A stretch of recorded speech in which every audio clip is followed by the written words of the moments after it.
Oleh karena itu Allah Subhanahu wa ta'ala memerintahkan para suami untuk berlaku lembut, berkasih sayang terhadap istri-istrinya dan terhadap anak-anaknya. Salah satunya hadis ini, Rasulullah SAW katakan, khairukum li ahlihi, sebaik-baik kalian adalah yang paling baik terhadap keluarganya, istri dan anak-anaknya. Lalu beliau contohkan langsung diri beliau, wa ana khairukum li ahli, dan aku adalah orang yang paling baik terhadap istriku, orang yang paling baik terhadap keluargaku. Jika Anda ingin tahu bagaimana menjadi suami yang baik, bagaimana menjadi ayah yang baik, lihat kehidupan rumah tangga Rasulullah SAW. Bagaimana beliau dengan istrinya? Saudaraku, Rasulullah SAW terhadap istrinya adalah orang yang paling penyabar, lapang dada, lembut, penuh dengan kasih sayang. Bukan hanya satu dua hadis, banyak sekali nas-nas yang sahih yang menggambarkan bagaimana akhlak beliau. Bahkan Aisyah radhiyallahu anha menjelaskan Rasulullah tidak pernah memukul wanita dengan tangannya. Bahkan beliau tidak pernah memukul kecuali dalam perang. Lihat bagaimana kasih sayang beliau. Jangankan memukul, mengucapkan kata yang keras, yang kasar kepada istrinya, beliau tidak pernah. Bahkan beliau lebih banyak bersabar, memaklumi kekurangan seorang wanita. Wanita yang tidak akan pernah lurus karena dia terbuat dari tulang rusuk yang bengkok. Wanita yang sangat lemah, mudah pecah seperti botol atau gelas kaca. Itu yang diumpamakan oleh Rasulullah SAW. Oleh karena itu, seorang suami tidak bisa dia lebih mengedepankan keras, lebih mengedepankan arogansinya, amarah dan emosinya. Tidak. Rasulullah SAW memaklumi kekurangan-kekurangan istrinya dalam hal itu. Bahkan kalau kita yang terjadi pada diri kita, mungkin kita akan marah besar. Sebagai contoh,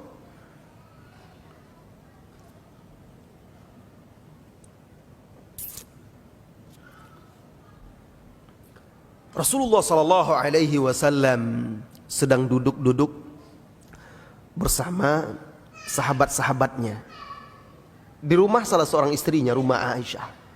Ada orang-orang tamu, sahabat-sahabat yang lain. Kemudian datanglah makanan, dikirim oleh salah seorang istrinya yang lain, diantar ke rumah Aisyah. Rasulullah sedang di sana bersama sahabat yang lainnya. Marahlah Aisyah radhiyallahu anha. Jadi yang mengantar itu seorang budak wanita jariyah. Dipukulnya tangan budak wanita itu, jatuh piring dan makanan itu pecah. Anda kalau terjadi itu pada istri Anda di sana ada teman-teman Anda, merah padam muka Anda. Malu rasanya, mau taruh di mana ini istri saya kayak gini di hadapan orang lain. Subhanallah. Rasulullah SAW hanya berkata kepada sahabatnya yang hadir, gharat ummukum, ibu kalian lagi cemburu ini. Itu saja. Lalu apakah dia masuk ke dalam kamar, ke dalam rumahnya, lalu dia tegur Aisyah radhiyallahu anha? Bagaimana mau ditegur? Cemburu itu sifatnya wanita. Lalu beliau marahi? Tidak ada. Beliau cuma tahan saja piring itu, jangan sampai keluar dari rumahnya dulu. Dicari lagi tempat piring yang sama, lalu baru diantarkan, agar tidak merembet nanti perselisihan ini kepada istri yang lain. Lihat, dan dia tidak marahi Aisyah, kamu kenapa bikin malu saja begini begitu, tidak. Dalam kesempatan yang lain, lihat Rasulullah SAW, kalau beliau ada senang, beliau bawa istrinya juga untuk senang. Ada salah seorang sahabat masakan yang enak. Sahabat ini memang pandai masak. Lalu datang dia ke rumah Rasulullah SAW, undang dia makan. Ya Rasulullah, saya sudah masak untukmu, ayo kita ke rumah saya makan. Ada Aisyah. Apa kata Rasulullah SAW sambil menunjuk Aisyah? Wahadhihi, bagaimana dengan ini? Diajak enggak? Rasulullah diundang ini. Anda kalau diundang makan sudah sering istri di rumah Anda saja yang makan enak kan? Nah, Paling-paling Anda foto, Anda kirimkan, atau Anda pulang cerita, kami tadi makan begini. Saya sekali aja lah istri itu. Rasulullah Shallallahu Alaihi Wasallam katakan, wahadihi. Dan ini gimana? Apa kata sahabat itu? Tidak, saya hanya mengundang engkau. Apa kata Rasulullah Shallallahu Alaihi Wasallam? Kalau begitu saya tidak pergi. Sahabat ini gimana? Pergi, dia pulang lagi, makanan sudah dimasaknya. Datang dia lagi kepada Rasulullah Sallallahu Alaihi Wasallam, ya Rasulullah, ayo saya sudah masak untukmu. Rasulullah katakan lagi, wahadihi, ini gimana Aisyah? Diajak enggak? Enggak, kata sahabat. Ya sudah, saya enggak pergi. Sampai 3 kali. Akhirnya sahabat itu mengatakan, silakan ajak. Akhirnya Rasulullah dengan Aisyah bangkit dan mereka dorong-dorongan. Wah, duluan sampai ke tempat sahabat itu. Senang Aisyah diajak.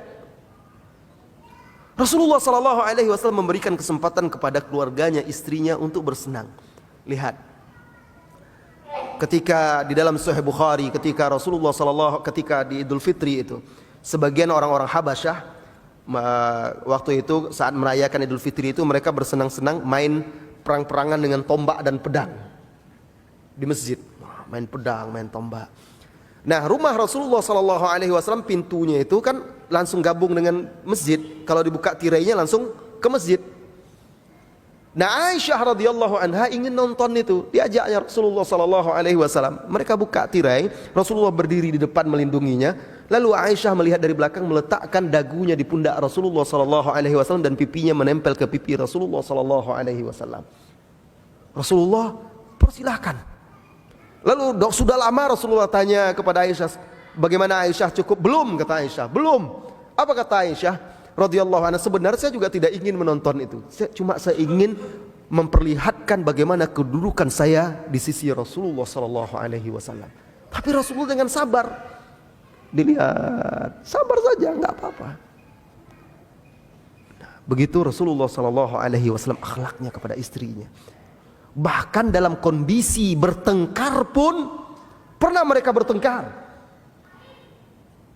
Rasulullah Sallallahu Alaihi Wasallam dengan Aisyah berselisih paham. Suara Aisyah lebih tinggi daripada Rasulullah Sallallahu Alaihi Wasallam. Kadang kan istri seperti itu. Wah, kalau suami sekarang langsung marah itu. Hei, tidak boleh istri seperti itu. Kamu sudah ngaji. Ini begini. Ini suamimu, surga atau nerakamu. Wah. Gitu. Rasulullah berselisih. Aisyah lebih tinggi suaranya daripada Rasulullah Sallallahu Alaihi Wasallam. Abu Bakar sedang lewat, dengar suara anaknya kok seperti itu dengan Rasulullah Sallallahu Alaihi Wasallam. Masuk, dia datang minta izin masuk. Diizinkan oleh Rasulullah Sallallahu Alaihi Wasallam, marah, dipukulnya Aisyah. Dianggapnya Aisyah tidak memuliakan Rasulullah Sallallahu Alaihi Wasallam. Takut Aisyah. Lari dia, dipukul oleh ayahnya, lari dia ke belakang Rasulullah Sallallahu Alaihi Wasallam, sembunyi minta perlindungan kepada Rasulullah Sallallahu Alaihi Wasallam. Dijaga oleh Rasulullah Sallallahu Alaihi Wasallam. Wahai Abu Bakar, bukan untuk itu kami izinkan engkau masuk. Akhirnya Abu Bakar pergi. Sudah. Apakah Rasulullah Sallallahu Alaihi Wasallam balas apa sebelum? Tidak. Apa kata Rasulullah Sallallahu Alaihi Wasallam? Lihat, saya menjaga dan melindungimu. Sudah, akhirnya selesai masalah. Rasulullah pun lupakan. Akhirnya Abu Bakar lewat lagi, pas pulang terdengar mereka berdua ini sudah ketawa berdua. Terdengar sampai keluar rumah kan, lewat dekat rumahnya itu. Apa kata Abu Bakar kepada Rasulullah Sallallahu Alaihi Wasallam dan Aisyah? Ikut sertakan aku dalam perdamaian kalian sebagaimana tadi kalian melibatkan aku dalam perang kalian, kata dia. Jadi nampak jiwa besar, lapang dada Rasulullah Sallallahu Alaihi Wasallam, tidak menggunakan, walaupun dia pemimpin di rumah tangganya, terkadang beliau bantu-bantu, ya, pekerjaan rumahnya beliau jahit bajunya sendiri, kadang-kadang bukan terus menerus ya. Nah, karena beliau juga punya tugas dan tanggung jawab yang berat. Kadang beliau perbaiki sendalnya. Tapi kalau sudah azan berkumandang, kata Aisyah radhiyallahu anha, beliau tinggalkan semuanya, beliau pergi ke masjid.